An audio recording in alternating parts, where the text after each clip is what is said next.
Hi everybody, this is Brian O'Haron, November 20th, 2008. A little cold out there today. Had a bit of snow yesterday, not yet today though.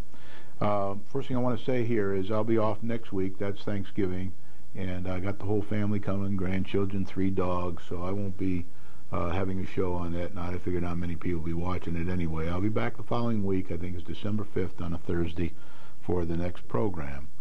I want to say that tonight I'm going to be talking quite a bit about the Sewer and Water Commission and its relationship with Aurora Estates. And I do want to kind of bring people up to speed on the Sewer and Water Commission because it's a commission that does a lot of work. It's very important to the town, especially financially and for our water and sewer services. And they don't get as much recognition perhaps as they deserve. So tonight I'm going to tell you what their charter responsibilities are and bring you up to date on what they kind of do, and that'll be kind of interesting. Most people don't read the charter, and most people don't know what most of these commissions do. So one by one I'll be featuring these commissions over the next the slower weeks before we get up to the next budget and pre-election and things like that. But anyway, the other important commission I've mentioned several times on this program, besides Planning and Zoning and Inland Wetlands and the Zoning Board of Appeals, is Economic Development Commission. And there is a very good program on once a month on I think it's a Tuesday night at 8 or 9 p.m. You'd have to check with Charter Communications Channel 13, look at their bulletin board to see exactly what time it's on. Sometimes it gets moved if there's something else that takes precedent that night, like a holiday or something like that. But it's the first Monday of each month at 8 or 9 p.m. And they talk about various things they're doing with the Economic Development Commission to try to help the town of Winchester bring more business, retail, etc. to town. That's hosted by the chairman of the Economic Development Commission, John Morisi, and Bill Pratt, who's also on the Economic Development Commission. They have guests. Last week they had the Wall of America with Ellen Griesendeck, and I saw that. It was, as usual, very good. They do a good job with this program. They have some excellent guests, and they play an important role in the future of this town economically. I'd like to say now that I'm going to start with the agenda. I already had a few comments. There aren't too many comments to make this evening.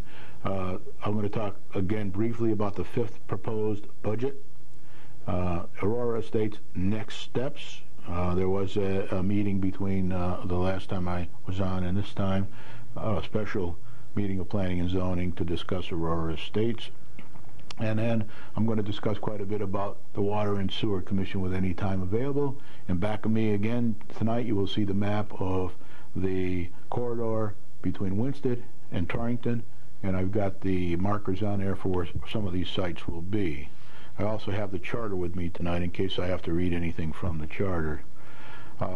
So the 5th town meeting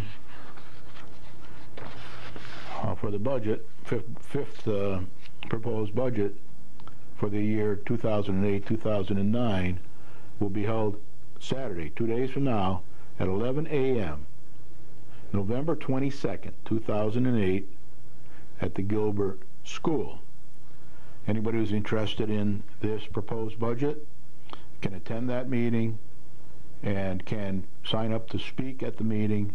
And even if you don't sign up, you can still speak. if there's enough time, and the Robert's Rules of Orders allows you to speak. Robert's Rules of Orders can be tricky, and sometimes they stop people from speaking under certain conditions too difficult and complex to go into here on this program. So get there early, sign up to speak, and then you may do so.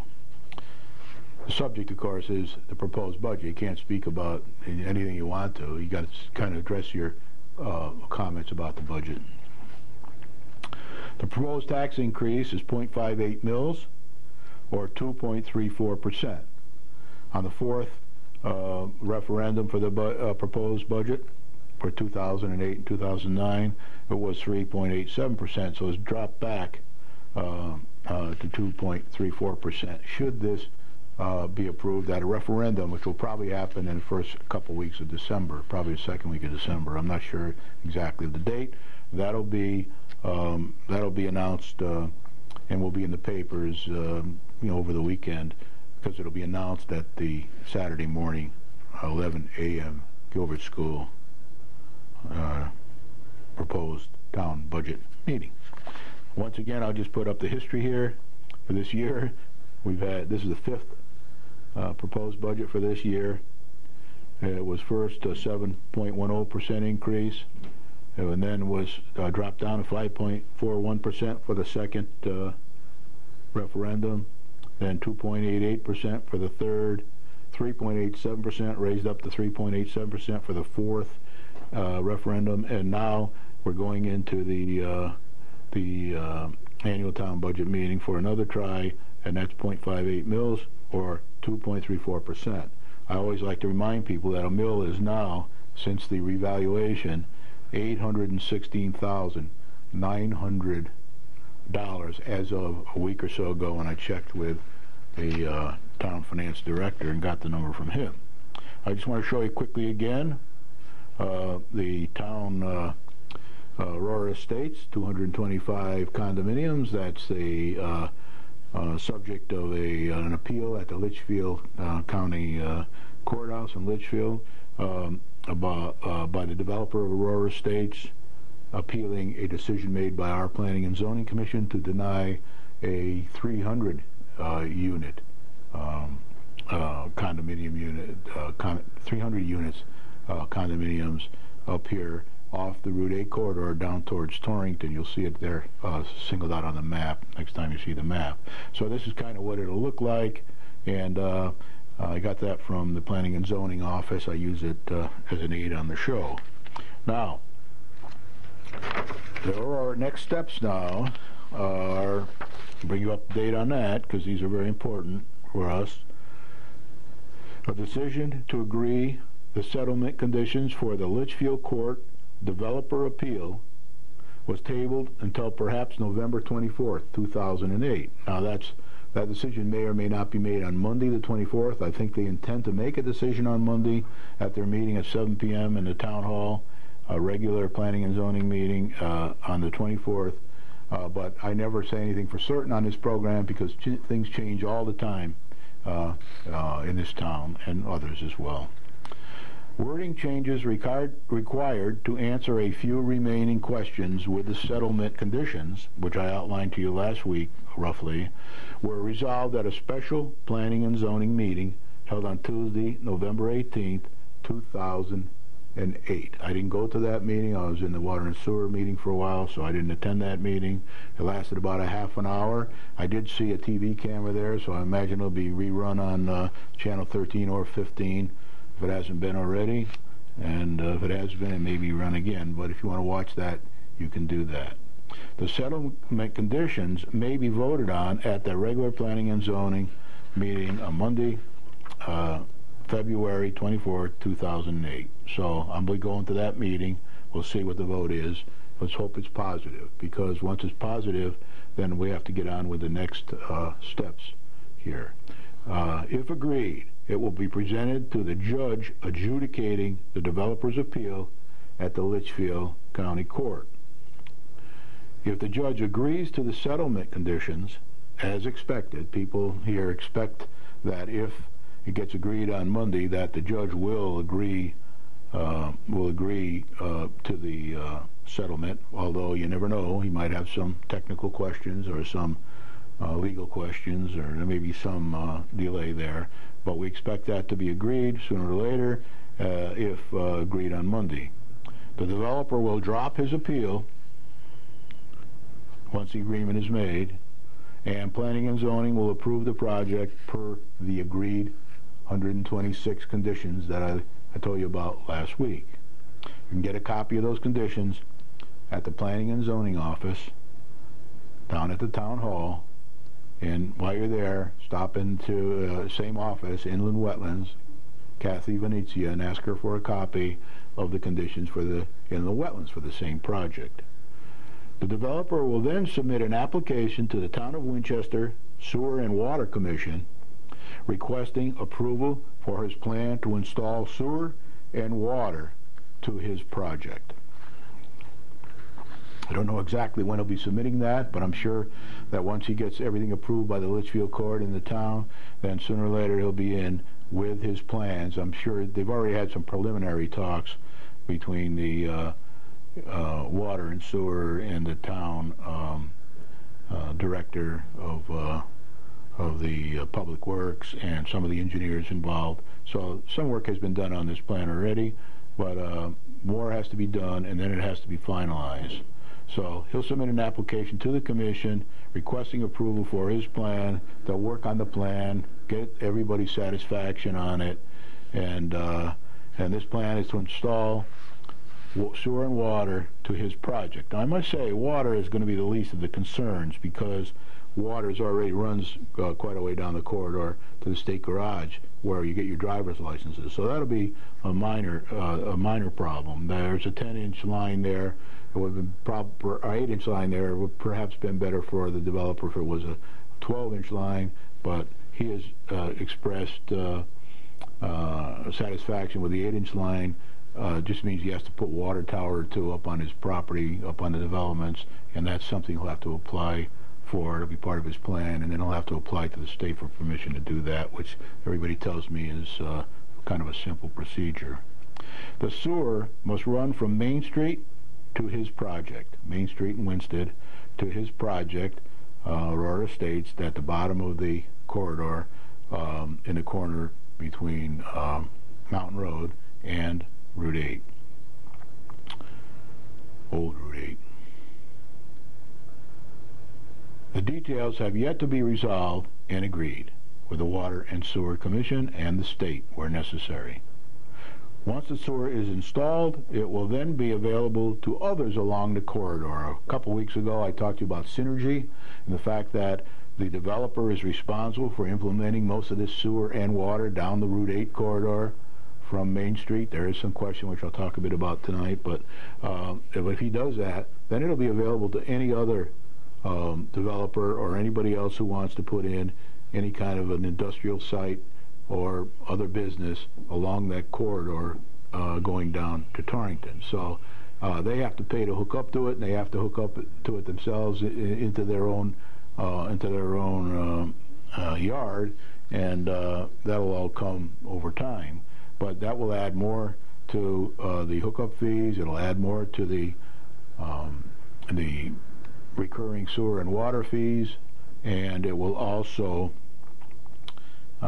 be very good for attracting business down to that corridor to help. And the businesses come, then they also pay taxes, right? So remember now, this is a revenue program, business program. We're interested in the revenue, we're interested in the taxes. So this is the infrastructure. Now, I might say that developer will be paying most of the expense that remains for laying this water down to his two projects, one of which is the Aurora Estates, and getting the sewer all the way down to his project. And he still has to resolve some issues with the town on that, but basically we the town will have minimal exposure to the cost of laying this sewer and water pipe all the way down the corridor and up to his projects.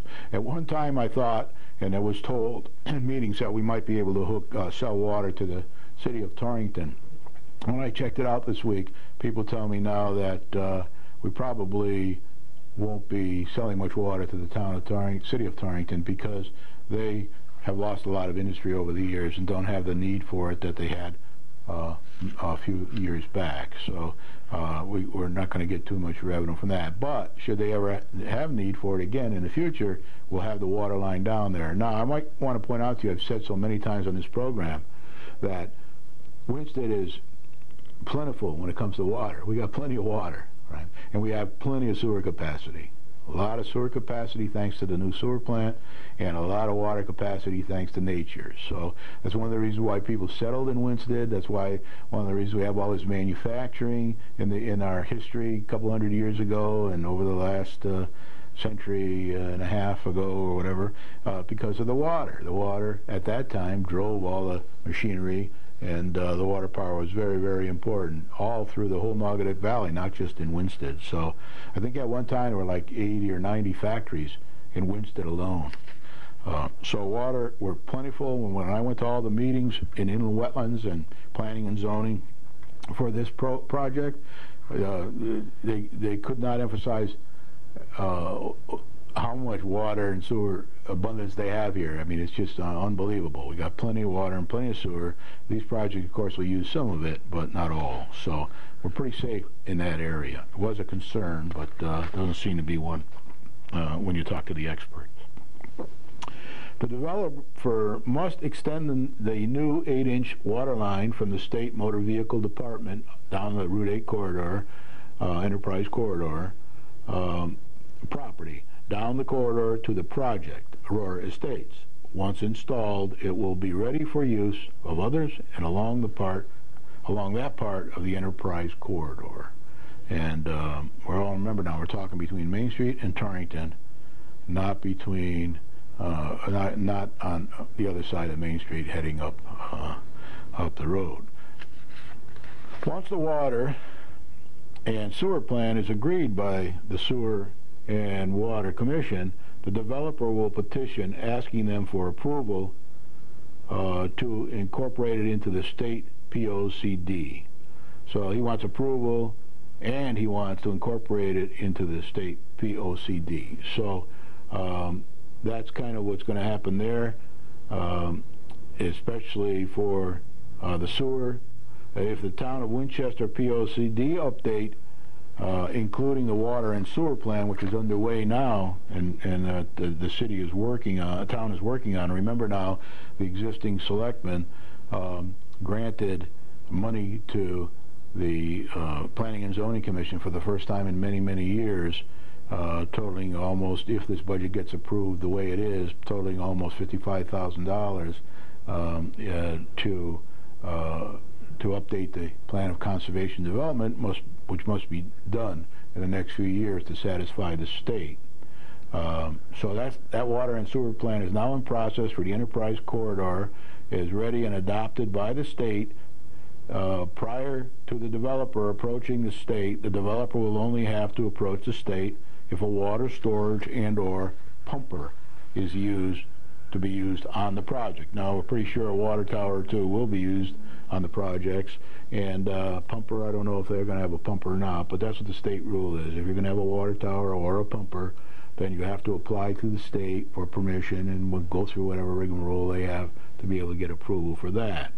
And all this is designed, of course, for safety for everybody involved, the citizens in Connecticut and residents and taxpayers, as well as the developer. So all these, I always try to point out that all these conditions, although they're onerous and they take a long time to agree, are designed to be fair to all, and all must agree and all must live up to their commitments. The state of Connecticut has asked the town of Winchester to submit a sewer and water plan by September 2009 for inclusion in the state POCD, Plan of Conservation and Development. That's being worked on now by the Water and Sewer Commission, together with other agencies in town, trying to get that information to the state. And if they don't get it there until, say, late next year, September or so, and the developer wants to go faster than that, then he can apply once agreed by the Water and Sewer Commission and agreed by Planning and Zoning, it's already agreed by Inland Wetlands, then he can go directly to the state and ask them to include it in their existing state plan of conservation and development. Now, I don't want to get into too much on this program, but in the past, mainly because of lack of funding and change of management and all kinds of other reasons, poverty, whatever, we haven't kept our plan of conservation development up to date and up to snuff. So we have a lot of catching up to do there. And aerial maps pictures are being taken, and if not done already, that's part of the money of $55,000 being spent on that. We hired a TSB, a consultant from, I think it's down in Bristol Way, Danbury or somewhere down there, to help us with our plan of conservation and development. And one of the first things we're working on is the enterprise corridor between Winston and Torrington to facilitate all this enterprise corridor that we have state help with, and also to get these the corridor developed and to get these big residences into that area.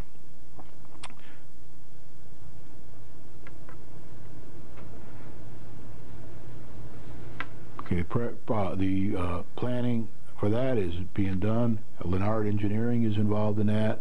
That's the engineering firm that helps the Water and Sewer Commission with most of their planning and all. And they seem to be pretty highly rated and do a very good job. And I know that David Batista, who's one of their employees, engineers, is working on this. I've seen him at various meetings making presentations, planning and zoning and places like that.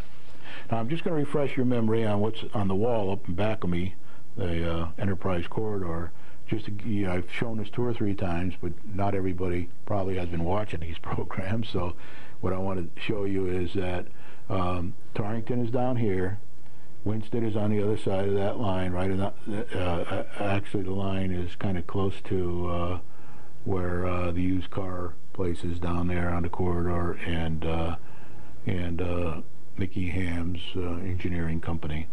But anyway, construction company. Anyway, right up in that corner will be way down the bottom of the enterprise corridor. This is Main Street up here. This is Torrington. This goes all the way down. Up in here will be Aurora Estates. And the road to get up to both of these projects will be basically the old trolley tracks that used to go up to the lake from the Winston Road there. So Aurora Estates will be 225 units. 100 of them will be age restricted, age 55 and over. 125 will be allowed to have children in. There are different opinions about how many children, but when they did all the studies, all the experts did, they figure somewhere between 30 and 50 children, could be more or less. And we do think that they could probably be absorbed into our school system without too much trouble. The next one will be, and we won't talk much about this tonight, but that's Highland Ridge Estates, 456 units, all age restricted, age 55 and over. Very little burden on the town for this, as far as schools and other things are concerned. And a big country club, 18-hole country club, that'll be altogether between these two will be 680 units, total units in this area, plus the St. Anne's Country Club, 18-hole country club, and a big clubhouse there, and plenty of amenities on both of these projects, ball fields and playing fields and parking areas and things like that. Now, in order to get these up and running, we don't have any sewer and water right now running down to here from the center of town. The sewer ends at roughly where Main Street is, where the ice cream store, Dairy Queen is. That's about where the sewer ends. So the sewer has to be run, that's its dark line here, all the way down here, over and over. That's pretty expensive. I think you're talking here about $3 to $5 million, maybe more, to get that sewer and water laid in there. So the dotted line, that's water. Now, we do have water going down to the state garage where you get your driver's licenses right now, and everybody before it has water from that water line. It's an 8-inch pipe, and that water line will have to be put in by the developer from the state garage all the way down the corridor up to his projects, and then of course it'll be available to anybody on any enterprise corridor in any other area, any development that exists today or will exist in the future. And in order to use the 8-inch pipe, the developer at this time feels that he'll need to put in some water towers here. And I won't go into all the engineering on that, but that'll be all agreed by the Water and Sewer Commission and the state. So this will allow, the water line will allow for all the water.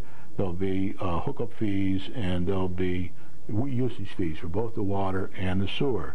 The sewer hookup fee is about $1,000 a unit, and the water is about $1,000 a unit. And then they also have usage fees in addition to hookup fees. And one of the things I want to say here, and you'll see later when I go through this, all those fees for water and sewer, hookup fees, and usage fees all go to a separate profit cost center we have in our town. I don't like to use the word profit because there's not really a profit involved, but it's a non-profit center for the Water and Sewer Commission. So any of that money goes into the Water Sewer Commission's pocketbook, and then they use it to upgrade water lines all over town, to add new stations, to do all kinds of things. So that money is used by the Sewer and Water Commission, and the town side can't get at that money. And there may be a way to get at it through referendums and this and that, but basically that's a separate profit center for the town. And that money will all be, the initial money will not be coming into the town. It'll be going to the town Water and Sewer Commission to be used in whatever, to keep plants up to date, upgrade them, put water lines in elsewhere in town, fix water lines elsewhere in town. And you'll see some of that when I talk today about the budget, about the meeting they had the other night. I'm just going to go through the agenda so you can see the kind of things they work on. Okay, so now what the developer has to do once he gets permission from Planning and Zoning for Aurora Estates is he has to go in and he has to work with the Water and Sewer Commission to work out all the plans and agree the plans for both the water line and the sewer line, and they have to agree who's going to pay for what and how's it all going to be worked out. And then once they get an agreement on it all, then the developer can go to the state and ask for permission to do this. Whether or not he has to put in more conditions when he goes to the state, I don't know, but basically he wants them to put it into their POCD that exists. Now, if we beat him to the punch and we get the POCD updated in town here, and we get it to the state and they put it into their POCD, then he won't have to do that piece of it. He'll be one step further. But I don't think that's going to happen. I think what's going to happen is he'll probably be, if the economy allows it, he'll be getting there before the POCD is done. If the economy doesn't allow it and we get into a real bad recession, depression, even worse than we are now, then he may have to delay doing this infrastructure work. Right now, I think his plans are to get on with the infrastructure work as soon as he gets all the permits and plans done. That could change depending upon the economy. Now, I always like to say, when I talk about the economy, that now's the time to get all these permits and get everything all squared away. And then when the economy turns around, you're done. You don't have to go through years of getting permits agreed and getting the state to agree golf courses and things like that. Get all that done over the next year or so, maybe 2 years. And then we always like to think with economies that over 5 years, we should have resolved most of our economy type problems, and we should be able to then get on with things. So that doesn't mean you have to wait 5 years. It might improve enough in a year or two to be able to start building and selling. But that's all up to the developer. That's his responsibility. It's not within our purview. So the important thing for us, what is in our purview, is to get all these permits agreed and get them done. And the town will have to help support him in getting the golf course permit from the state DEP for the country club here. There may be have to be some town involvement from the selectmen and the town manager and the land use boards, etc., to help him get through the state on this. And that can only be done in a user-friendly environment. Now, I always want to point out to everybody that when I was first going around a couple of years ago with my green papers, most people were in favor of these projects and getting all this stuff done here and updating the enterprise corridor and getting Industry down there and other tax-paying entities down there.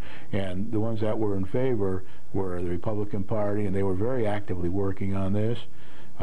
Number two, the Independent Party at the time was very interested in this, especially if it didn't have too many children in here, because in the beginning this was all going to be age restricted up here too. That's changed since, but the majority of it is age restricted. For 556 of the 680 are age restricted still to this day. And then the EDC and the RDC, the Economic Development Commission, and the Redevelopment Commission were interested in it. Most of the people who own businesses on Main Street and around town were very interested in it because it would bring more business to town. This is 680 times 2, and then plus 50 or so children. You got 1,400 or so people, and then you got all the people working here and visitors coming to go into the clubhouse and all. So it's pretty interesting stuff, and it's very good for our town. So now I want to say to you that all this work should keep going as fast as it can. We should get all these permits and get all our planning behind us. We should develop a working relationship with this developer, because in the end it's a symbiotic relationship. The developer can't succeed without the town's help. The town can't succeed without the developer's help. And the state can't succeed without all three working together. So, and even the people, the land use boards will be, they're benefiting from here, because there's plenty of this land's been put aside into land preserves and protect things. And I once again want to say that according to all the meetings I went to, these will not hurt the lake at all. So, and that was expert testimony that you can get at the town hall. That's not Brian speaking. That's the experts from Yale and other universities and other limnologists, including ones we hired as a town to double check the developer's work. And all together they all came up with these plans. So don't believe anything you hear about this. There are going to be plenty of test points, so we can, if there are problems with things going down towards the lake, they'll be caught pretty quickly and hopefully fixed, because that's part of the conditions in approving these projects. Okay, now we're going to talk a bit about the Water and Sewer Commission. When I first came back here, I didn't know much about water and sewer commissions, didn't know anything about them, but I started dealing with the people and going to their meetings and dealing with them on some issues in my own neighborhood, and I found them to be very effective, very professional, very understanding, very user-friendly, and I'm very happy that we have this group in town. I'm happy that the people that are on the commission, which I'll name later, are there, and that they're as professional and business-friendly as they are. So, number one, there are 5 electors on the Water and Sewer Commission. This is right from the charter. They're appointed by the Board of Selectmen. They have 5-year terms. And the terms are arranged so that members are appointed so that one term expires at the end of each year. So every year, the person that's been in 5 years, his term or her term expires, and somebody new is appointed by the Board of Selectmen. The next year, the next person expires, and somebody's appointed by the Board of Selectmen. And as you know, the Board of Selectmen changes flavors every 2 years, so sometimes they appoint Republicans or Democrats or unaffiliated people and independent members of the independent party, maybe even a Green Party or two in there, I don't know. But this existing board doesn't have any of those, of course. But so the commission of vacancies, if somebody quits or gets ill or whatever, wants to leave during their 5-year term, the vacancy is appointed by the selectmen for the completion of the term, whatever one is in. So if somebody leaves and they have 4 years to go on their term, the selectmen will appoint somebody to fill that 4 years, or if it's 3 years left, they'll appoint somebody for 3 years, etc. Right now, as we speak, and since I've been back, for the last 4, 5, 6 years, Richard Nolet, a Republican, is the present chairman of the Water and Sewer Commission. The other members are John T. Massacote, I hope I pronounced that properly, a Democrat. Tim Moran, a Republican. Stephen Vail, unaffiliated. And Ray Wynn, a Democrat. So here you got 2 Republicans, 2 Democrats, and 1 unaffiliated. That's kind of the same way the Charter Commission was configured. So anyway, and then the Michael Hamm, a Republican selectman, is a selectman liaison. He's also liaison to planning and zoning, so that gives continuity between those 2 commissions. There's a liaison for most of the major commissions, and they happen to be different people. Gene Berlinski, for example, is the liaison to the Inland Wetlands and Watercourse Commission. The commission shall appoint a clerk. By the way, maybe I skipped the other thing. Hold on. Oh, that's right. The commission shall appoint a clerk who need not be a member of the commission. Right now they use the town manager's secretary. I guess she gets paid a little bit extra for that, and she does an excellent job. And the minutes are actually put together by the Secretary of Public Works. The meeting agenda actually is put together by the Secretary of Public Works, and the town manager's secretary does the minutes and sits in the meeting as the clerk.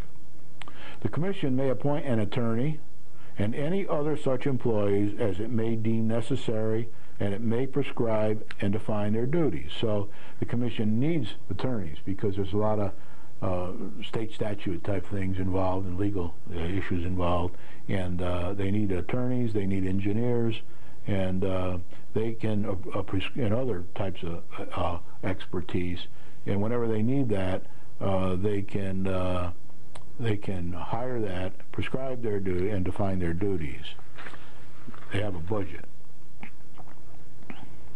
A complete record of each meeting is compiled by the clerk and filed with the town clerk. So if you want to see any of the minutes of any of the meetings or the agendas, you can go to the town clerk and ask for them, and she will point you in the right direction. I don't see them audio taping these meetings like they do some of the bigger commissions, but this is a 5-person commission, which is kind of very professional. Kind of I like 5-people commissions. 12, 9, 10, 12. It's a little too big for me. All such records are open for public inspection at reasonable hours. Almost anything's open for public inspection once it enters the public record in the town of Winchester. So anybody who's interested should not ever die from a lack of information. So plenty of information there. Meetings may be called by the chairman or by any other 2 members upon 24 hours notice. And there are times when they have to call meetings quickly because they may run into a problem with a project or development and need some quick decisions, so that's likely to happen. Now, the Water Pollution Control Authority is on page 13 in the charter. If you want to get a copy of the charter from the town clerk's office, you can read all about the Water and Sewer Commission, as well as Planning and Zoning Commission, Inland Wetlands and Watercourse Commission, and all these things in this charter that's available in the town clerk's office at the town hall. So on page 13 of this charter, the Water and Pollution Control and Authority, page 13, the Water and Sewer Commission, that we just talked about, is designated as the Water Pollution Control Authority for the town. And you know, way back in the early days here, we had pollution. We had pollution around. It's probably much more important than it is today, but it's still important. And every once in a while you hear about, well, do we have water pollution here on this street or that street or whatever. But so the Water and Sewer Commission is designated as the Water Pollution Control Authority for the town. The authority executes all powers accorded to the Water Pollution Control Authorities by the Connecticut state statutes. Sometimes they need help in interpreting these statutes. That's why they need attorneys, including establishment of sewer rates. So they're the ones who establish the sewer rates. I don't know exactly the procedure they go through, and maybe there's a town meeting involved in it and all. I don't know. I haven't gone through that myself, but that's where they're established. And as I understand, the water rates can be stabilized. The more revenue they get in, like when they add the enterprise corridor and they get a lot more water revenue, that helps to stabilize rates, unless they have some other big thing they have to do to spend the money on, like putting in new pump stations or something like that. Now on page 13 of the charter, you will see the Water Commission. The Water and Sewer Commission is designated as the Water Commission for the town. This is another one of their duties. The Water Commission executes all powers as set forth in Article 14 of the Charter. And I'll be going through that here if we have enough time, not in great detail, but in some detail. So in the Charter, Article 14, and I'll tell you which page it's on when I get to it, that's where it sets out all their duties. And I'll read a few examples when I get to that point. And again, including the establishment of water rates. I don't know what I said on the first one, but they establish, first one does the sewer rates, the Water Commission does the water rates.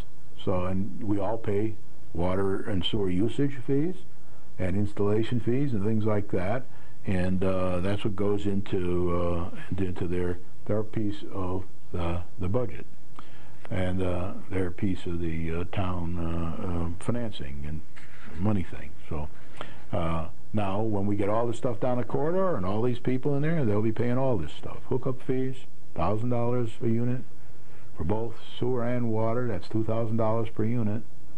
And a usage fees, which whatever they are on average, it's all stated in the documentation, the planning and zoning, because there was a company that did an estimation of how much we would get in water and sewer and usage fees, and how much we would get in hookup fees and all that kind of thing. So you're talking about some pretty big money here. Now the point I want to make at this particular time is that while we're laying in the infrastructure, with the exception of a few permits to get started with the golf course and a few things like that, there won't be much money coming into the town for the first few years. The money will be going to the Water and Sewer Commission's profit center for all the things through getting the water and sewer hooked up, and then the usage fees. The town will start getting money when permits start to happen for the buildings, the units, the golf course, the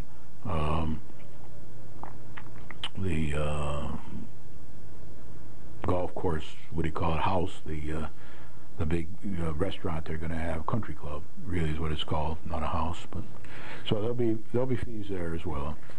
The finances of the Water and Sewer Commission. This is very important. It took me a while to figure this out when I was doing my studying a few years ago, but again, they're a separate cost and profit center in the town by charter. And here's what it is, page 13 of the charter, if you want to read about it. The accounts for the Winchester Water District and the Water Pollution Control Authority shall be maintained separately. So there's a wall between that money and the town's money. So that's very important. Shall be maintained separately.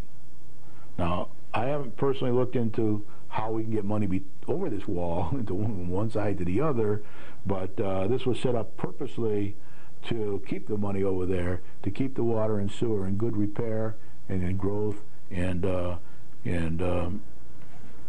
everything they need to do there. They need money to do that, and they can match bond money with it. They can put up our piece, so it's very important. So if you want to know more about that, you can talk to the finance director in the town hall. When I did my spreadsheets for this, profit and loss of these developments, I put this, in the end, I put this into separate line items because it will be kept separately and managed separately and used differently. The Commission shall maintain proper accounting and financial records and shall make an annual report to the selectmen to account for all that money, how it's used, and, you know, the state of the water and sewer plants, the state of everything they're doing. So that has to happen once a year. Now I want to say that for the Water and Sewer Commission, although they have their money kept separately, the town services still do all their work. For example, the finance department does all the finance work, collecting of the fees, and all that kind of thing. And all the budgets come in from the water and sewer to the finance director, and that all gets included in the overall budget.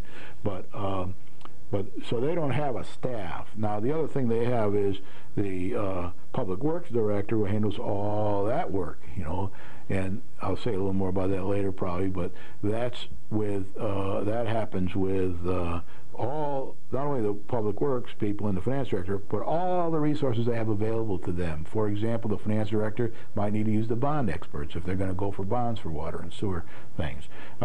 If they're going to the town may use all these experts that they, and subcontractors that they use to lay the pipes and to inspect things and to do engineering and all that kind of stuff. So actually the developer will be laying the pipes this time, but our engineers have to make sure it's right, and they have to keep an eye on it, and the public works department will have to make sure that it's all done according to plan and procedure, and it's for the health of the town and the development both, and the future residents of both the town and the development.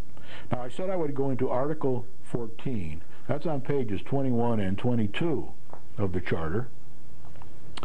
And that kind of outlines a bit about what into detail. I have the Charter here. I'll read a few examples from each one if I can here while we go. The Section 1401 is the rights and powers granted by the Borough of Winsted, June 1860, and all charter updates since. So that's where they get their rights and powers from. It started in June of 1860 and has been going ever since. Somewhere along the line they separated it off into a separate profit center. I think that was done in recent history in the last, say, 20 years or so. Now, I'm just going to read a couple pieces from 1401, Rights and Powers. All rights and powers and franchises granted by and required under the provisions of the Act authorizing the Borough of Winsted to construct a water division, approved June 23, 1860, and acts amendatory thereof and in force on the date of this charter take effect, are hereby vested in said town of Winchester and the Water and Sewer Commission. Then it goes on to say a little more there. So that's what's in that little section. It states their rights. It's about a paragraph, 3-4 inches deep, and it tells you what their rights and powers are and how they got them. The next section is Section 1402, Management of Winsted Water Division. That's 1402. Now, this is a much longer. This is about 8 inches or 12 inches of wording in here in the Charter on page 21. The Winsted Water Division shall be under the care and management of the Water and Sewer Commission, who shall have exclusive control and direction of said water division and of laying, repairing, cleaning, and general care of the pipes, aqueducts, reservoirs, dams, hydrants, water tanks, fountains, and all things connected therewith, and the establishment of the water rents or scales of prices or terms upon water shall be furnished, and the changing and revising thereof, and the regulation of the time of payment, which prices or rents, when so established, shall not be reduced below a fair and measurable compensation for the use of said water, and said Water and Sewer Commission may require additional rents for use of water whenever extra quantities shall be used, etc., etc., etc., for larger class buildings and things. So there's plenty of power in here for them there, and that's their duty to keep an eye on all that. The next one is 1403. That's Finances of Winsted Water Division. They're responsible for the finances of the Winsted Water Division, even though most of the bookkeeping and all is done by the finance director, all the grunt work and all the management, day to day, year to year, month to month, century to century. And the public works director and his staff and all their connections and subcontractors take care of the installation and maintenance and upkeep of all that.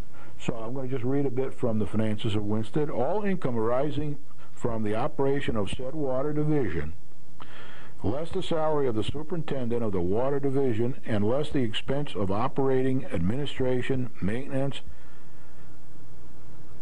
altering and enlarging said water division, shall be applied to the payments of the principal and interest on any bonds or notes which have been issued for the purpose of enlarging, improving, or extending such system. And the Water and Sewer Commission may, at the close of each fiscal year, transfer any surplus monies from the operation of said water division system over and above the amount of any outstanding liabilities, to the extent deemed advisable by them, to a reserve fund. Very important, to a reserve fund for the enlargement, improvement, or expansion or extension of the said water and sewer system. Said accounts will be maintained separately from those of the Water Pollution Control Authority. Okay, the next section is 1405, which is vandalism, and I missed bonding here. Let's talk about 1404, bonding. There's a whole section in here on page 21 about bonding for the Water and Sewer Commission. The Water and Sewer Commission may authorize the enlargement, improvement, or extension of said water division system, light just went out here, and make an appropriation therefore, and the town of Winchester is authorized to issue bonds or notes for such purpose, which are secured as to both principal and interest by a pledge of revenues to be derived from water rentals or charges, and also by the full faith and credit of the town. Said Water and Sewer Commission shall determine the aggregate principal amount of such notes or bonds, etc., etc., etc. If you want to know more about that, page 21 of the Charter, section 1404. This is the second week in a row where we lost a light during the middle of this program. I don't know, maybe it's me putting them out. The next section, 1405, is vandalism. If any person shall maliciously or willfully divert or corrupt any water collected or conducted in or to any reservoir, cistern, hydrant, conductor, engine, pipe, or any portion of said water division, or destroy or injure any work, machinery, materials, or property erected, constructed, used, or designed to be used in connection with said water division for the purpose of procuring or keeping the supply of water, he shall forfeit and pay to said town of Winchester treble damages in any proper action brought by the said town. And such person may also be prosecuted criminally for such offense before any court having jurisdiction. So don't fool with the water supply or the sewer supply. If I were you, I'd leave them alone. We're going to get trouble there. The next one, 1406, is called liens. And this is the last one. And the liens are, I read a bit from liens for you. Any claim of said town for use of water shall be and remain a lien until paid on the house, tenement, or land within or in connection with which said water was used by the owner or occupants thereof. And all such liens shall take precedence and priority over all other liens and encumbrances on the property. So they're first in line when there occurs problems to collect the money. Whereas the same is imposed except tax liens and liens of said town prior in date. So they come second to tax liens and liens of said town prior to the date. And any such lien may be foreclosed in the same manner as if it were a mortgage on said property in favor of said town to secure the amount of such loan, provided no such lien shall continue. So there's more in there. There's another paragraph or so. But basically that's it. That's what happens there in the Water and Sewer Commission, and there's plenty well spelled out in the charter here. Anybody can attend any of their meetings. They held them once a month plus special meetings. Now, the heavy lifters, as I said earlier, Leonard engineers at this time are the engineering people that are used by Water and Sewer Commission. Public Works and Support Services, Pat Haig is the Director of Public Works, and he has plenty of support services that he contracts to and has in his own employee down there, the town's employee. And then the Finance Department, and that's Henry Centrella, and all the services of the town and of all Henry's subcontractors that he has available, and the state and everybody else through Henry to deal with the finances of the town, budgets and all that kind of thing. Now, I'm just going to go quickly. I only got a few minutes left, but the agenda For the last meeting, which was on November 18th, I went to it as a visitor. I participated a little bit, then I left. But they talked about dam improvements. They talked about Phase 4 water project. Vons Lane is being added to that project. Discussion of sewer services area map. That's the one that's being done for the POCD, for the state to update their POCD. Mountain View Terrace sump pump in the sewer, an issue about that. Update from the chairman regards agreement from Department of Transportation from something they're working on there. Discussion of Highland Lake sewer system, customer access, Clockmaker Hill pump station, water audit, old business, and the old business, that was mainly status. Tax collectors list of shut-off notices. Evidently there's a list of shut-off notices. Moore Avenue pump station, Vons Lane waterline extension. Pat Haig was to talk about that. And the dam maintenance, Pat Haig, talking about maintenance of the dams. So that's the kind of thing they do at the meetings. They're always different, of course, depending on what's coming up. And they're very professional. They're relaxed. They don't last till midnight or 1 o'clock in the morning. You can ask questions at every meeting if you want to. They're very, very friendly to users. They're very friendly to ratepayers and very friendly to anybody who shows up at their meetings. It's kind of a comfortable meeting to attend. They do get, if people are interested in fighting things, they'll show up once in a while, and then it gets a little bit acrimonious. But that's very, very seldom. The other thing I'd like to say is that they do show up at meetings in favor of things that they think will help the water and sewer in the town, and to help pay for a lot of the water and sewer in the town, and to help upkeep and maintain it. I've seen them at several meetings standing up and saying this would be good for our town, and we have plenty of water, and we have plenty of sewer plant, and we'd like to see this thing happen, providing it passes all the other rules that we have. So we're getting to the point now, they're very much in favor of getting this done, getting it done, and they'll be behind it. So only have a minute or so to go. I'd like to say to all, have a very happy Thanksgiving. I know it's very difficult times right now. You probably have a lot of people from your family around. I'll see you in a couple weeks. Enjoy yourself, and happy Thanksgiving to all. If you want to see any turkeys, you'd come up around my house sometime and my neighbors, and you'll see a gaggle of turkeys running around. I hope they're still there after Thanksgiving. Thank you.